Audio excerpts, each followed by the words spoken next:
ఒక్కడికి చేసిన భోజనం నలుగురు తిన్నారు.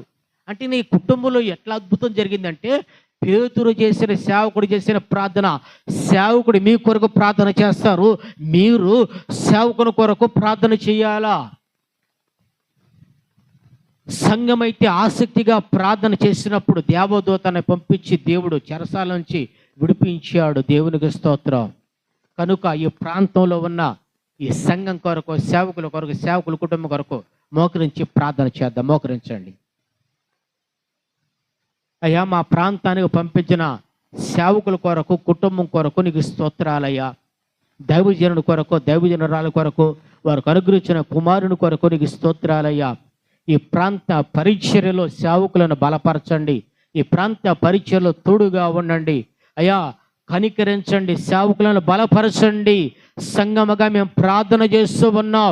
సేవకుల క్షేమం కొరకు, సంఘ క్షేమం కొరకు ప్రార్థన చేస్తూ ఉన్నాం.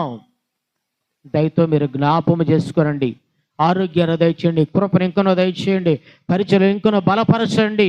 ఇంకొన ఆయా ప్రాంతాలలో బలపరచబడి ఆయా సంఘాలు కట్టబడినట్లుగా సహాయం దయచేయండి. సేవకులను కనికరించండి, తోడుగా ఉండండి అయ్యా. నిత్యము సేవకుల కొరకు, సంఘము కొరకు నిత్యం మేము ప్రార్థన చేస్తామయ్యా.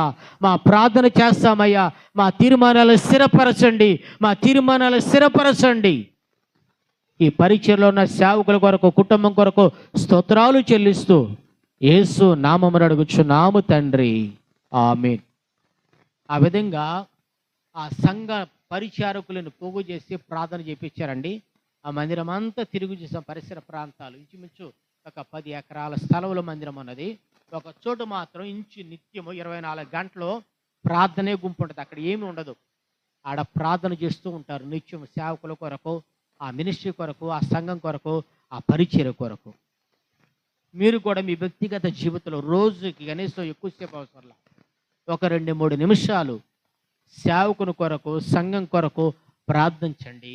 ఆ ప్రార్థన మీ కుటుంబాల మీదకి దీవెన కలుగునుగాక. యోబు ఏం చేశాడైనా తన స్నేహితుల నిమిత్తం ప్రార్థించగా, చదవండి మాట. యోబు గ్రంథం 42వ అధ్యాయం 10వ వాక్యం. యోబు గ్రంథం 42వ అధ్యాయం 10వ వాక్యం.